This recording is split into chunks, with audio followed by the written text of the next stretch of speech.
Hi everybody, I'm Bree the Plant Lady. Hi, I'm Savannah, Bree's intern. And today we are going to show you how to collect bachelor buttons from your spring borders so that you'll never have to buy the seed again. Savannah, you've been up to doing this for the last 2 weeks. Yeah. Let's give them a close-up of the process.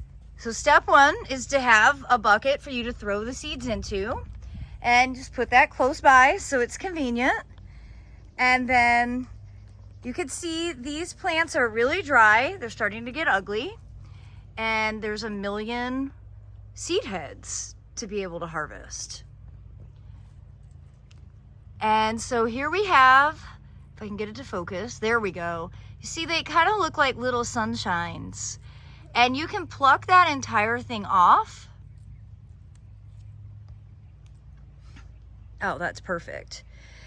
And the thing is, that whole thing isn't necessary for you to collect. So the seed itself, there we go, is actually in the center part. So if I can get, there we go. It takes practice. It's camera shy. There we go. Okay, so you can see here, the actual seed itself are those tiny little things that kind of have fur on the top. So when you're collecting the seed, what we typically do, we harvest the whole thing, right? But then when I am actually packaging it into smaller amounts, I remove the seed from the casing, and that can just be tossed into your compost or right out into the garden. And so what you're really looking for with the bachelor button seeds are these little tiny things. So if you go ahead and, take the seeds out of the casing from the beginning, they won't take up as much room. But if time is of the essence and you don't want to devote all that time right now, you can package these whole and you're going to stash them in the refrigerator. So here's a really good example of one where the seeds are about to fall out. And this is actually one of the reasons that I love bachelor buttons so much, because as you are harvesting them, they might, fall onto the ground, and that's what actually allows them to self-sow. So I was telling Savannah, I didn't sow any bachelor buttons in this garden. I did sow the larkspur and the poppies, but all of these bachelor buttons are self-sown. That's amazing.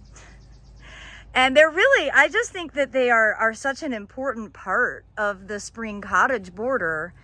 And you see, they're still blooming. The poppies are long over, but the bachelor buttons just keep on going. They're so pretty.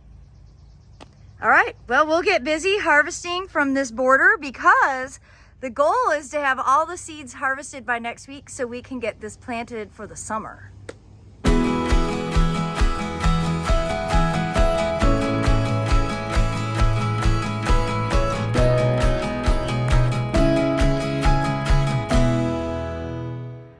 Wow, Savannah, look at what you got harvested.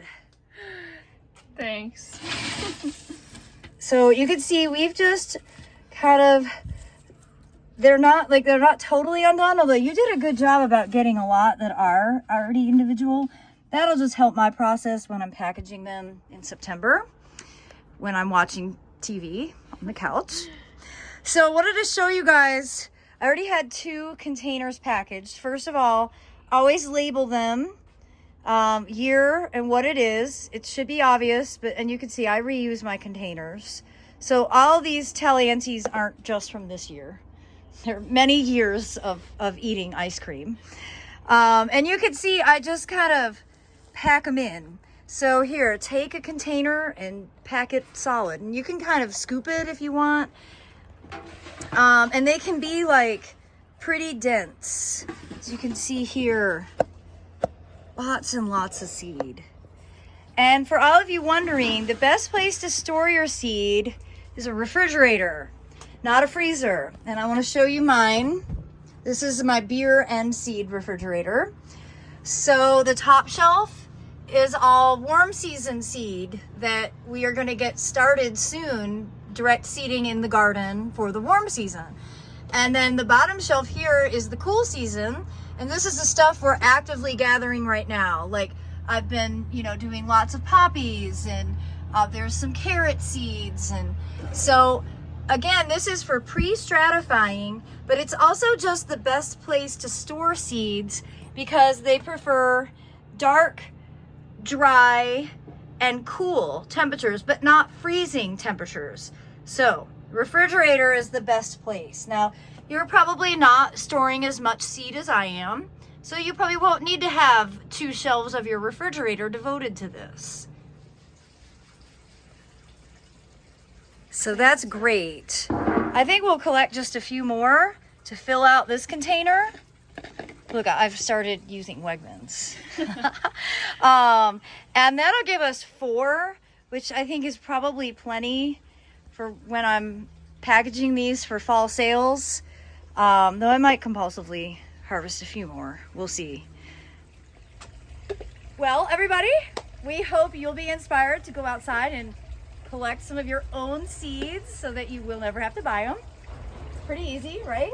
Super easy, especially when you have Bree helping you. But well, be sure to subscribe to the Bree the Plant Lady YouTube channel for more practical gardening advice, and Savannah and I will continue making videos to show you the process right up close and personal of all the seeds that we collect over the coming weeks.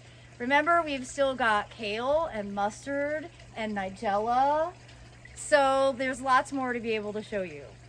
Well, as always, thanks for watching, and happy seed saving, everybody.